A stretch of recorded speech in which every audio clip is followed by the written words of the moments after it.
¿Qué tal, mis estimados y mis estimadas? Espero que se encuentren muy bien. El día de hoy vamos a tener nuestra última clase ya sobre el porfiriato. Recordemos que esta tercera unidad trata sobre el porfiriato y la Revolución Mexicana. El día de hoy entonces vamos a abordar un periodo que va de 1903 a 1911 y que trata ya sobre la decadencia del porfiriato. Lo primero que tenemos que señalar es que en este periodo el engranaje porfirista se va a ir desgastando y vamos a ver cómo van a ir surgiendo cada vez más opositores al régimen. Para empezar, recordemos que ha existido mucha inversión extranjera en México y en parte México se había beneficiado porque gracias al capital extranjero pues se había podido desarrollar la industria del ferrocarril, la minería, la banca, la textil, etcétera. Pero la parte fea de esta moneda, o el otro lado de la moneda, era que como eran empresas extranjeras, aprovechaban los permisos que el Porfirio Díaz les daba para poder saquear los recursos y beneficiarse. Y pues obviamente como estaban en México, terminaban contratando a trabajadores mexicanos, ¿verdad? En su mayoría, obviamente. Pero lo triste aquí es que había un elemento de segregación, xenofobia, porque vamos a ver que había muchos mexicanos que eran talentosos, que querían superarse y querían pues ascender de rango en esas empresas extranjeras, pero no se les daba la oportunidad por ser mexicanos, ya que en este periodo del porfiriato estos puestos de liderazgo o de dirección en las empresas de minería, de banca, ferrocarril, estaban solamente pues reservados estos puestos para gente extranjera, ¿no? Para los estadounidenses, ingleses, franceses, alemanes, etcétera. Entonces, pues muchos jóvenes o la gente de la clase media mexicana se sentía muy frustrada porque no se les daba la oportunidad de ascender, o sea, solamente se les permitía ser obreros, asalariados, de bajo rango, y pues esto obviamente va a terminar desencadenando mucha frustración porque les aplicaban a estas nuevas generaciones pues prácticamente un you shall not pass, como diría Gandalf, ¿no? You shall not pass!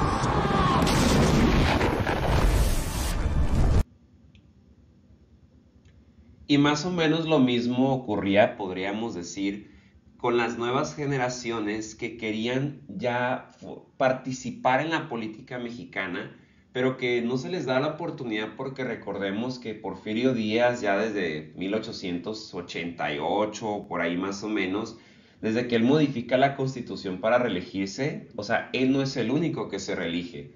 Habíamos mencionado que todos los funcionarios que lo apoyaban, todo el aparato de gobierno, senadores, diputados, gobernadores, que eran amigos, allegados o fieles al régimen porfirista, también se van a reelegir durante todos estos años.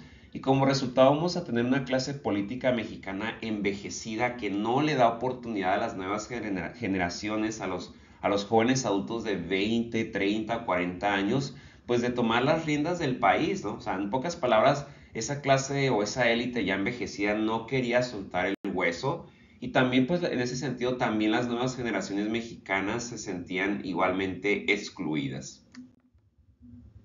Y bueno, otro problema que cada vez va a ir creando más tensión es precisamente el tema agrario. Recordemos que pues muchos sectores de la población, los campesinos, los indígenas, sufrieron el despojo de sus tierras y que aunque la intención fue buena desde la aplicación de las leyes de reforma, por ejemplo la ley Lerdo, ¿no? Que pretendía quitarle a la iglesia esas tierras muertas para crear el pequeño propietario mexicano, vimos que en realidad se termina creando el problema de los grandes latifundistas y hacendados, que eran pocas personas que en realidad tenían todo el territorio de la nación en sus manos para hacer lo que ellos quisieran, ¿no?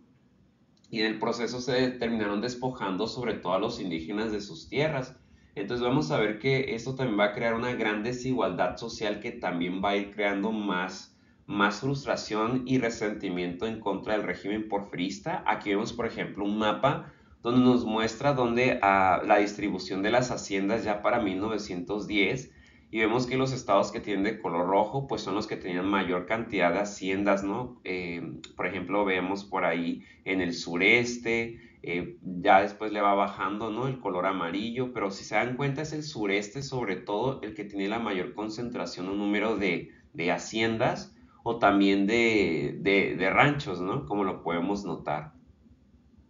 Entonces vamos a ver también que se va a ir desgastando la habilidad de Porfirio Díaz para conciliar a los diversos grupos opositores, ¿no? Que siempre se habían estado odiando y peleando. Vamos a ver que ya Porfirio Díaz cada vez pues va envejeciendo y muchos se preocupan de qué va a pasar cuando ya Porfirio Díaz deje el poder o se muera. Y vamos a ver que ya Porfirio Díaz ya empieza a tener problemas para tratar de mantener contentos a todos, ¿no? Porque antes sí le había resultado esto de mantener como acuerdos no escritos, ¿no? Por así decirlo, con la iglesia, porque aunque, o sea, en los años pasados a Díaz le habían funcionado como ser equilibrado. A veces le daba a veces le daba algunos beneficios a la iglesia, pero también le daba por su lado a los liberales, ¿no?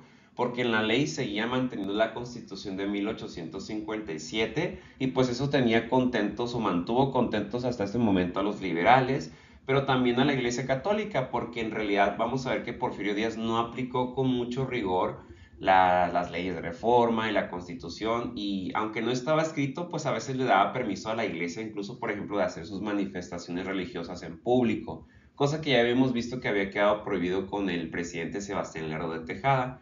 Pero ya para esas alturas, ya con este Porfirio Díaz más envejecido, ya como que esos dos grupos políticos que antes se peleaban, ya otra vez estaban como que echándole en cara, como cuestionando a Porfirio Díaz, ¿no? Como preguntándose por un lado los liberales por qué el gobierno toleraba o no cumplía 100% las leyes de reforma, y por otro lado la élite eclesiástica, ¿no? Pues también como que objetaba de que Porfirio Díaz siguiera pues manteniendo las leyes de reforma, al menos en la ley, ¿no? Entonces como que ahí ya a Porfirio Díaz se le empieza a complicar un poquito.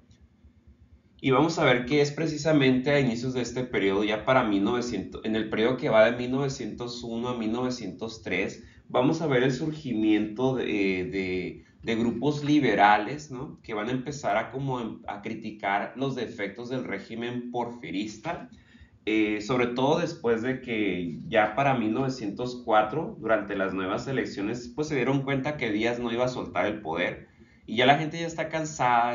Estas nuevas generaciones de adultos de 30 a 40 años quieren oportunidades para participar, para cambiar el país, ¿no? Ya están cansados de que se sigan manteniendo esos abusos de parte del gobierno de Porfirio Díaz. Y pues vamos a ver que entre 1901 y 1903, 4, los primeros 5 años del siglo XX, van a surgir pues personajes como Camilo Arriaga, los hermanos Flores Magón, que van a terminar fundando pues ahora sí que clubes, que van a ser clubes liberales que empezaron a destacar los elementos negativos del régimen porfirista, ¿no? Que empezaron a decir es que Porfirio Díaz está rodeado de un equipo de gente allá grande, gente, políticos ancianos que no tienen ideas frescas, que son marionetas. También empezaron a quejarse mucho estos pues clubes liberales, ¿no? Porque pues en realidad no se estaba haciendo efectivo el sufragio, el voto, no había libertad de expresión, que ya estaban demandando una reforma agraria porque criticaban precisamente el problemón de los grandes hacendados y los latifundistas. Y pues ahora sí que estos personajes como Camilo Arriaga y los hermanos Flores Magón van a empezar pues a viajar por el país y tratar de crear clubes liberales para ir creando esta conciencia política, ¿no? Y vamos a ver pues que también empezaron a hablar a favor de la protección del proletariado, de los obreros, empezaron a señalar los abusos, empezaron a señalar a los extranjeros como abusivos por diversas razones como las que habíamos mencionado de que a los mexicanos no se les daba oportunidad de ascender en esas empresas, y también empezaron a criticar a la Iglesia Católica, a los militares, a los científicos, a los ricos extranjeros, ¿no? Entonces se van creando estos grupitos de personas, estos adultos jóvenes de entre 30 a 40 años, y aquí los hermanos Flores Magón, vamos a ver que al final de cuentas ellos van a ser unos personajes muy importantes porque el gobierno de Porfirio Díaz, por las ideas que empezaron a propagar, pues los va a perseguir. y tanto Arriaga como los hermanos Flores Magón van a huir a Estados Unidos, pero ahí van a ellos a fundar uno de los partidos más importantes opositores del régimen porfirista de inicios del siglo XX, que va a ser el Partido Liberal Mexicano, como lo vemos aquí en la diapositiva, que en pocas palabras este partido pues va a crear su programa, ¿no? Un programa que es completamente crítico al gobierno y al status quo, que va a ser fundado en 1905 y que va a tener 6 características su programa, ¿no? El programa lo van a perfeccionar y lo van a detallar para el año siguiente y lo van a publicar, ¿no? Y va a terminar siendo un programa político, uno, antireeleccionista. O sea, este programa del Partido Liberal está en contra de que Porfirio Díaz se siga reeligiendo. Dos, va a ser un partido antimilitar, porque recuerden que pues, el régimen porfirista se sostenía con el apoyo del grupo de los militares. Va a ser también libre pensador, o sea, ellos lo que querían era que se respetara la libertad y de pensamiento y de ideas, cosa que no ocurría con el régimen porfirista, ya que él perseguía a todos aquellos que pensaban diferente a él, ¿no? O que lo contradecían. Va a ser también anticlerical porque consideraban que la iglesia pues era una de las instituciones que desde hace mucho tiempo se había estado oponiendo a la verdadera aplicación de las leyes liberales o del liberalismo político y económico. Vamos a ver que va a ser un partido laborista en el sentido de que va a procurar defender los derechos de los trabajadores, como ahorita lo vamos a ver, y finalmente también va a ser agrarista porque va a tener una gran preocupación por defender a los despojados de sus tierras, a los campesinos, a los indígenas, a los que eran explotados porque pues por los grandes hacendados o también por las compañías extranjeras, ¿no?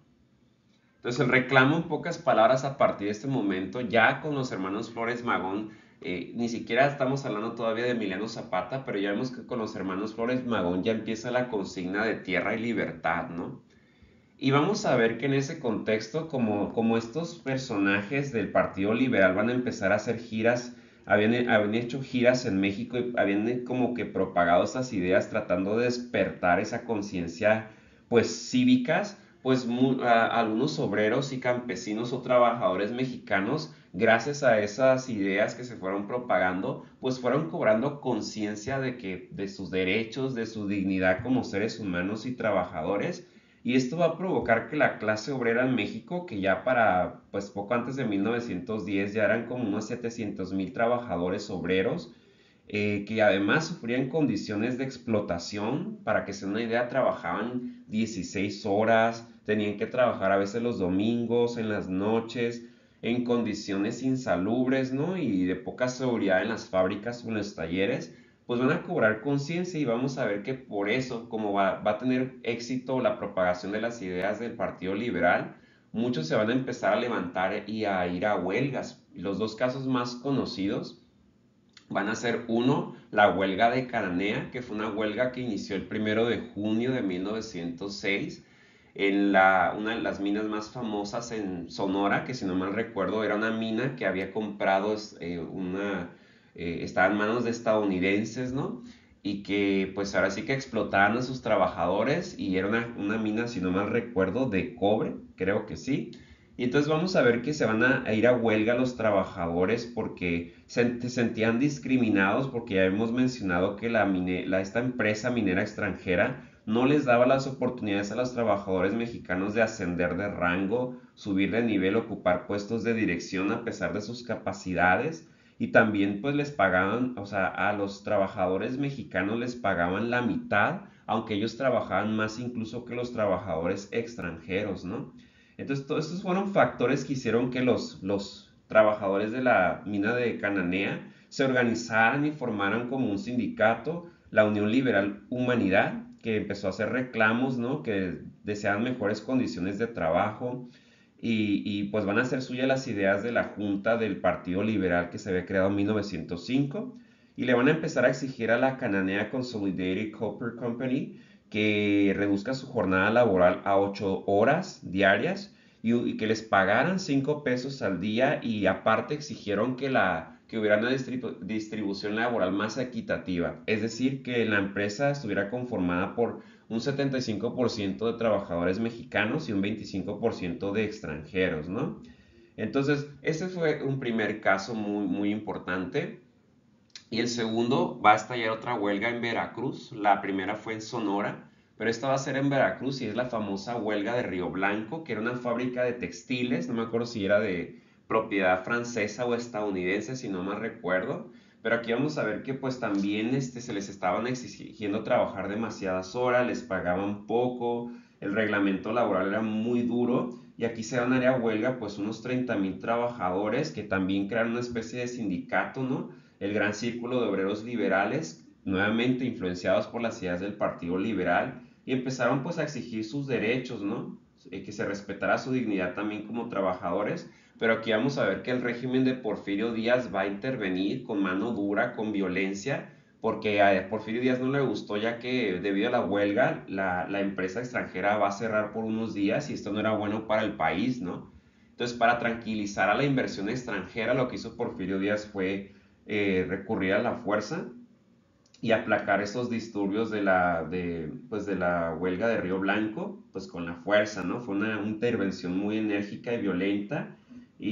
Pues ahora sí que o sea, fíjense bien qué triste, porque pues Porfirio Díaz supone que era presidente de México, pero quería quedar bien con los inversionistas extranjeros. Entonces así me imagino, ¿no? Así como que así era estadounidense al parecer, ¿no? Entonces, por un lado, masacrando y golpeando al pueblo mexicano, a los trabajadores, con sus demandas justas, pero eso sí, quedando bien con el cónsul estadounidense, ¿no? Así, la de verdad, una palmadita a Porfirio Díaz diciéndole, hiciste lo correcto, Bob. Bueno, en este caso es Porfirio Díaz. Entonces, todo con tal de no... O sea, Porfirio Díaz, recordemos que lo que le interesa es el progreso económico y la modernidad, no el desarrollo o el progreso social o que...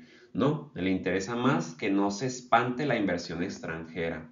Y pues vamos a ver que eso, o sea, eso no niega que sí va a haber un progreso económico, pero como ya dijimos, la distribución de la riqueza no va a ser equitativa, va a haber, sigue habiendo represión, mucha desigualdad y marginación social y aparte pues algo de xenofobia o segregación. Pero pues no podemos negar que sí es cierto, en este último periodo de Porfirio Díaz se establecieron más líneas o vías de ferrocarril. De hecho, en los últimos 10 años del Porfiriato ya se habían pasado de 500 kilómetros de vías férreas a 20,000. Entonces había experimentado también el ferrocarril o las vías férreas un notable crecimiento. Y esto era bueno para el país porque pues esto permitía no solo el traslado de las materias primas, la industria, sino también el comercio a nivel nacional, ¿no? Sino también a nivel internacional, así facilitaba la exportación de productos de México hacia el mundo y también permitía pues ahora sí que el mejoramiento y abaratamiento de los transportes, ¿no? También vamos a ver que va a haber un crecimiento en la minería, como siempre, porque recuerden que es una de las actividades económicas que más inversión extranjera recibió. Y pues algunos de los minerales que más se van a producir en este periodo son la plata, el oro de placer, el plomo, el mercurio, hierro, estaño, carbón y cobre. Principalmente el cobre, no lo olviden, y la plata y el oro, si no mal recuerdo. Entonces hay un crecimiento también de la minería. Para que se den una idea, la producción de oro aumentó entre 1877 y 1911 de 1,105 a 37,112 kilos, ¿no? Y la plata experimentó un crecimiento de 607 toneladas a 2,330 toneladas. Entonces fue un crecimiento bastante importante. Y aquí a inicios del siglo XX, en este último periodo del Porfiriato, va también a empezar a crecer lo que va a ser la industria petrolífera. Va a iniciar apenas la extracción de petróleo y recordemos que el petróleo se va a terminar convirtiendo pues en uno de los productos pues que más exportados por México y que más le compraba México a Estados Unidos. Entonces, apenas empieza aquí esto de la extracción de petróleo y aumenta también la producción de artículos de consumo. Algo muy importante que hay que señalar es que Porfirio Díaz, claro, él quería que hubiera inversión extranjera, pero en este punto él está consciente de que la mayoría del capital extranjero es de origen estadounidense y él no quería sentirse limitado Así que lo que hizo fue como tratar de equilibrar un poco la cosa y lo que hizo fue como darle, como favorecer las inversiones europeas en este último periodo o en sus últimos periodos presidenciales para no depender tanto de Estados Unidos. Entonces va a favorecer pues el capital, por ejemplo, inglés, francés, alemán, etcétera, etcétera, como vemos en esta diapositiva, como lo podemos notar, que ahí en el color como rojito, rosita, era el porcentaje de inversiones estadounidenses, mientras que el del color azulito verde representa el porcentaje del total de inversiones por parte de las compañías europeas. Entonces vemos, por ejemplo, nada más uno o dos ejemplos. Vemos ahí que ya casi para 1910, un poquito antes, del total de la inversión extranjera en ferrocarriles, hasta el 41.4% provenía de Estados Unidos, mientras que el 28.2% de inversiones extranjeras para el ferrocarril eran europeas. Entonces lo que quiso hacer Porfirio Díaz fue como tratar de equilibrar un poquito más la cosa, como diría Thanos. Perfectamente equilibrado, como todo debe estar. O sea, era una cuestión bastante estratégica. Entonces vamos a ver también que, como ya habíamos mencionado, que las ciudades van a empezar a crecer, crecen bastante algunas ciudades, o sea, demográficamente hablando, pues crecen ciudades como las de las principales que van a ser Ciudad de México y Guadalajara, por ahí tenemos también a Monterrey, Puebla, Veracruz, etcétera. Pero también vamos a ver que va a haber un crecimiento poblacional considerable. Más o menos de 1895 había como 10 a 12.6 millones de habitantes y ya para 1910 pues en México había 15.1 millones de habitantes. Y sin embargo hay que destacar que en esta época la gente tenía muchos hijos, es cierto, pero la mayoría en las familias, o sea, la mayoría de los hijos no lograban llegar a adultos porque la tasa de mortalidad, de mortandad era bastante alta, eso no hay que olvidarlo. Y también hay que destacar que había diferencias, ¿no? Entre las regiones del país, no todas estaban igual de industrializadas. Por ejemplo, en el norte, pues en el norte la población sí empezó a incrementar en forma considerable y en esas regiones había sobre todo vaqueros, empleados en las haciendas ganaderas y en las obreras de minas y muchos otros que iban, había migración ya hacia el norte también, gente que llegaba de distintas regiones del país y se unían a los hacendados, sobre todo en la lucha contra los grupos indígenas a los que seguían viendo como bárbaros, ¿no?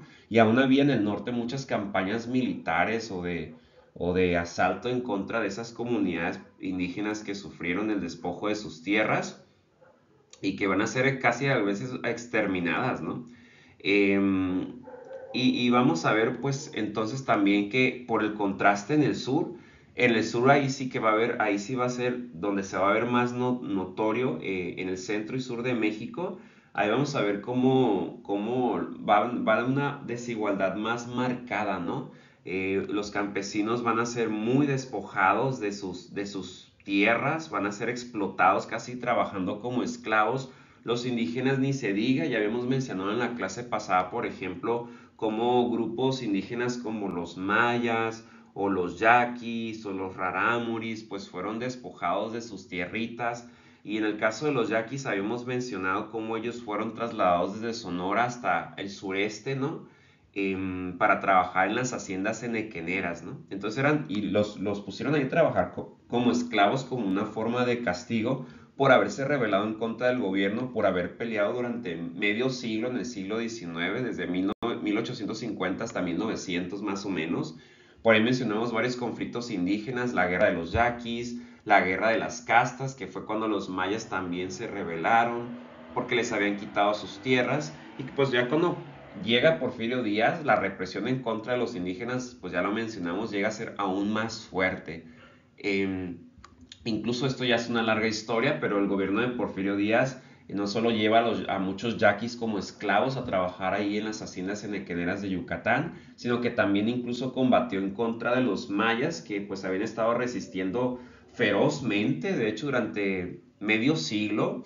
Y ahí va un dato interesante y curioso que nos deja pensando porque de 1850 a 1900 vamos a ver que el régimen, bueno, desde que México se ha vuelto independiente, ya habíamos visto que los criollos y mestizos pues habían pedido al gobierno mexicano que civilizara o aplicara a los mayas y que los erradicara sus costumbres, ¿no? Que las consideraban bárbaras y salvajes y creían que esto justificaba el sometimiento del pueblo maya, ¿no? En el sureste. Y cuando llega Porfirio Díaz, pues vamos a ver que con las políticas liberales latifundistas, pues esto solo hizo que los mayas se enojaran más y obviamente se levantaran más en armas todavía y se resistieran en contra de esta opresión. Pero vamos a ver que va a ser un conflicto entonces entre los mayas y los diversos gobiernos mexicanos de 1850 a 1900, incluyendo a Porfirio Díaz. Y vamos a ver que en ese conflicto, en la guerra de los mayas, murieron aproximadamente 500,000 mayas. Y es una cifra que te deja pensando bastante si la comparamos con la cantidad de muertos que va a haber en la Revolución Mexicana, que fue una cantidad de 1 millón aproximado de personas que murieron durante la Revolución. Entonces, para que se den una idea, ¿no? Entonces sí fue un conflicto bastante feroz y al final de cuentas con Porfirio Díaz va a tener que dividir ahí la península de Yucatán y va a tener que crear incluso un estado separado, ¿no? Para tranquilizar la cosa y de esa manera va a terminar siendo creado el estado de Quintana Roo. Otro fenómeno que también se dio durante el porfiriato fueron las llamadas tiendas de raya. Y era una manera muy tramposa por parte de los hacendados de explotar a sus trabajadores, a los campesinos, a los peones, ¿no? Porque de por sí les pagaban muy poco, un salario bastante bajo, y les pagaban con unos bonos, ¿no? Que se utilizaban en estas tienditas que ustedes pueden ver, que eran tiendas que eran propiedad del patrón, ¿no? Y ahí el patrón pues les daba sus bonos y, o sea, tenían que comprar ahí lo que necesitaran al mismo patrón para el que trabajaban, ¿no? Entonces le pagaban con bonos y los precios de esas tiendas eran superiores a las del mercado, ¿no? En otras partes. Entonces a veces incluso lo que ocurriera como eran precios tan elevados, a veces los pobres peones o trabajadores se endeudaban, ¿no? O sea, o les dejaban las deudas como una herencia de sus hijos o los hijos de sus hijos, y eso solo hacía que ellos, aquí vemos por ejemplo una fotografía de una tienda de raya, ¿no? Ahí iban y compraban las cosas que necesitaban, o sea, era un ganar-ganar para el patrón, ¿no? Porque les pagaba, sí, pero en bonos, y luego ellos tenían que usar esos bonos para comprarle al mismo patrón, entonces prácticamente le regresaban al patrón lo que les había dado de sueldo. Entonces era una manera de mantenerlos como esclavos porque a veces muchos de ellos se terminaban endeudando en las tiendas de raya y eso solo hacía que tuvieran que quedarse trabajando casi de por vida. Los terminaban atando a los lugares de trabajo, ¿no? Por esas deudas hereditarias que a veces resultaban imposibles de pagar. Vamos a ver que la oposición en contra de Díaz se va a acrecentar a partir de 1908 porque ese año fue un año de puras crisis, porque vamos a ver que se van a conjugar varios factores o catástrofes. Por un lado, vamos a ver que va a haber una caída importante en la industria, sobre todo en la industria minera y la producción manufacturera, que va a caer de 206 a 188 millones de pesos. Los metales preciosos también ese año bajaron su valor, así como los productos de exportación. Y pues esto va a generar un gran disgusto social. Y a eso hay que añadirle otro golpe para la economía mexicana, fue que justo ese año se combinaron las heladas que azotaron a varias regiones del país, las hambrunas y fuertes lluvias que terminaron en inundaciones. Y a eso añádale que ya la economía de México, que ya se había insertado la dinámica capitalista, ¿no? A la modernización, pues eso implicaba también, pues, la parte fea de la modernización y de la insertación al capitalismo, es que lo que le pasa a Estados Unidos le afecta a México, ¿no? Sobre todo porque es un mayor comprador e inversor. Entonces, ese año también como que una crisis económica en Estados Unidos y eso le terminó afectando a México porque eso va a terminar, todos estos factores van a terminar provocando una ola de desempleos, disminución de las exportaciones y un deterioro en las condiciones de vida. Bueno, en ese contexto de catástrofe como que parecía que Díaz ya se estaba cansando y él mismo va a dar la impresión de que ya quiere dejar el poder porque se va a volver famosa una entrevista que le hizo un periodista de Estados Unidos que se llamaba James Krillman, que va a publicar esa entrevista en un diario de aquella época que se llamaba Pearson's Magazine. Y ahí en esa entrevista, pues Porfirio Díaz aseveró, ¿no? Claramente que él consideraría una bendición si surgiera algún partido de oposición que pudiera como relevarlo o seguir ya ocupar su lugar en la presidencia. Entonces esto como que la gente lo escuchó y como que alentó a muchos adultos de las nuevas generaciones que tenían muchas ganas de dirigir al país, de generar nuevas propuestas, de ya sacudirse de todas las limitaciones o deficiencias del régimen porfirista. Y vamos a ver que varios de estos jóvenes, algunos empresarios liberales que eran parte de clubes liberales, pues empezaron a entusiasmar y empezaron a estar como en campaña desde este momento. Vamos a ver, por ejemplo, que algunos van a escribir incluso como sus proyectos o su visión para el futuro México. Ya empiezan como a vislumbrar un México sin Porfirio Díaz, con un nuevo presidente o candidato. Y vemos, por ejemplo, que en esta época se redactan obras importantes como La sucesión presidencial de 1910, que es un documento icónico creado por Francisco y Madero. Otro texto de aquella época que empezó a circular fue el de Los grandes problemas nacionales de Andrés Molina Enríquez, y otros más. También van a aparecer nuevos, o sea, como que esa entrevista los envalentonó, los animó, y también surgieron nuevos partidos políticos y periódicos, ¿no? Como que todos estaban muy animados. Vamos a ver incluso que en 1909 se va a formar un club central antireeleccionista, que al principio no tenía más de 50 personas, pero que va a estar conformado por personas que tenían mucho peso y que van a ser líderes de este club, como Francisco y Madero, Gustavo y Madero también, Filomeno Mata, Luis Cabrera y José Vasconcelos.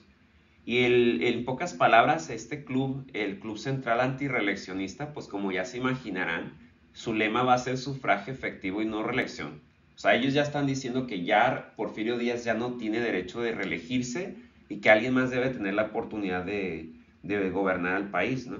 Y este club va a empezar a viajar por el país, va a empezar como numerosas giras de propaganda, tratando de despertar también la conciencia cívica. Pero vamos a ver que siempre a una acción le genera una reacción, ¿no? A un extremo se le genera otro extremo. Entonces, como respuesta a este club antireeleccionista que ya está preparándose para las siguientes elecciones presidenciales, el séquito de Porfirio Díaz también se va a organizar y va a crear la contraparte, un club pero reeleccionista. Todos los científicos, militares y conservadores que querían que siguiera gobernando Porfirio Díaz, pues se van a reunir y van a también crear su grupito y van a proponer como otra vez como candidato presidencial a Porfirio Díaz, ¿no? Entonces vamos a ver que para 1910 ya se van a ir perfilando los dos grupos o partidos opositores, el club antireeleccionista y el club antireeleccionista y el club reeleccionista. Aquí lo tenemos, una foto. Y este club, el club antireeleccionista, a través de sus giras permitió crear más clubes locales por todo el país que fueron diseminando las ideas o la esperanza de que ya había llegado el momento en México de que una nueva clase política más joven, con ideas más frescas, gobernara el país. Por ejemplo, aquí vemos aquí el que es el club antireeleccionista en Culiacán. Pero vamos a ver después que Porfirio Díaz en realidad va a decir como que era pura mentira, ¿no? Así como este meme, don Porfirio no había dicho que iba a dejar la presidencia. Y Porfirio Díaz les va a decir, ¿saben qué? Era puro, no lo puedo decir, pero era broma. Era broma, porque al final Porfirio Díaz no va a querer soltar el hueso. Finalmente, habríamos que, para ir cerrando, hay que destacar que Porfirio Díaz lo que también trata de consolidar en México es una modernidad, pero una modernidad, digamos, pues afrancesada, ¿no? O sea, le va a preocupar tratar de traer progreso económico y de industrializar las más grandes ciudades del país, de manera que estas se parezcan cada vez más a las ciudades francesas, ¿no? O sea, y eso era bueno, claro que sí. O sea, cuando decimos que Porfirio Díaz trajo la modernidad, es que él tenía esa idea de que México se pareciera a países como Francia, sobre todo a Francia, por eso les pongo este meme, ¿no? O sea, Porfirio Díaz era súper fan de Francia y quería que México se pareciera a Francia, que contara con ciudades que tuvieran amplias avenidas, o sea, grandes espacios públicos, que contara con servicios de agua potable, drenaje, sistema de recolección de basura, alumbrado público, que hubiera cuerpo policial y de bomberos y que sobre todo lo más importante, que las ciudades de México fueran bellas como las ciudades europeas, sobre todo las francesas. No es casualidad que Porfirio Díaz le invierta mucho, sobre todo en la Ciudad de México, le va a invertir bastante billete para construir edificios que precisamente nos recuerdan a la arquitectura europea, ¿no? Edificios lujosos, bonitos, como podemos mencionar el Museo del Chopo, que ustedes ven aquí, vean nada más qué hermosura, con modelos arquitectónicos que obviamente fueron importados de Francia o de Europa. Por ejemplo, este, ¿no? También aquí que tenemos el que va a ser si no mal recuerdo, el Museo del Instituto de Geología. Vean qué hermosura también, nuevamente, se imita la arquitectura europea. Aquí tenemos al Colegio Militar, también, vean la estructura. El que hoy es el Archivo General de la Nación, pero que en la época de Porfirio Díaz era el Palacio de Lecumberri. Y claro, no podría faltar el icónico Palacio de Bellas Artes. ¿Se dan cuenta? Todos estos edificios, para los que no lo sabían, son creados durante el Porfiriato, y precisamente porque a Porfirio Díaz le interesa que Ciudad de México y otras grandes ciudades se parezcan a las ciudades francesas. Veamos, por ejemplo, también que con Porfirio Díaz se crea la avenida 5 de Mayo, también hermosísima, que es una avenida pues lujosa, donde donde va a vivir la élite porfiriana. Aquí vemos otra fotografía, la anterior era antigua y aquí vemos aquí pues en la actualidad, ¿no? Se dan cuenta con los colores, así como la arquitectura, la forma y los colores de Francia o de Europa, ¿no? Ya no puse más fotografías, pero recuerden también, por ejemplo, el Paseo Montejo, lo mismo, es una imitación de la arquitectura francesa. Y vamos a ver que pues también en el tiempo de este periodo de Porfirio Díaz, también vemos que parte de parecerse a las naciones europeas, o más en particular a Francia, es que haya un espacio para el ocio, ¿no? Para el entretenimiento, perdón, para las actividades sociales. Entonces, parte importante del porfiriato era la vida social. Vamos a ver que las diversiones y los lugares para el ocio van a aumentar, van a haber nuevos espacios públicos para ellos. Las familias más ricas, pues obviamente van a asistir a lugares como la ópera, las carreras de carros y de caballos, de globos de Cantoya, o se van a pasear por ahí en el bosque de Chapultepec, o ir a las cafeterías, mientras que vamos a ver que las clases bajas o las populares, pues iban a las placitas, a las ferias, con las atracciones, andar en las chinampas de Xochimilco, pero sobre todo lo más atractivo para las clases populares era el circo y los toros.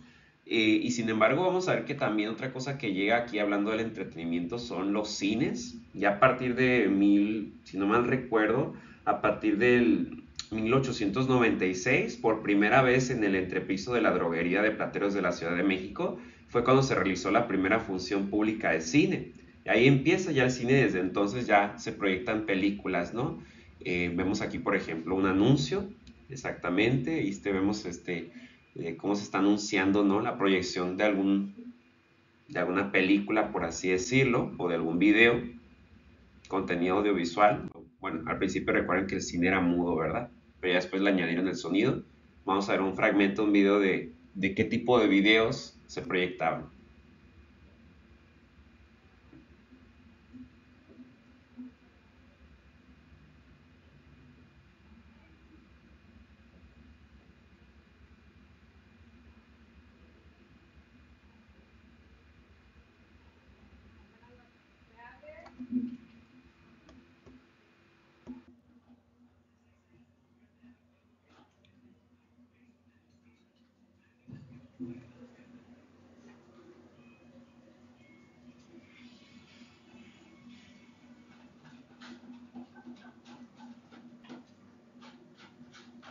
Y sobre todo no olvidemos que pues precisamente que el cine comienza con los hermanos Lumière en Francia.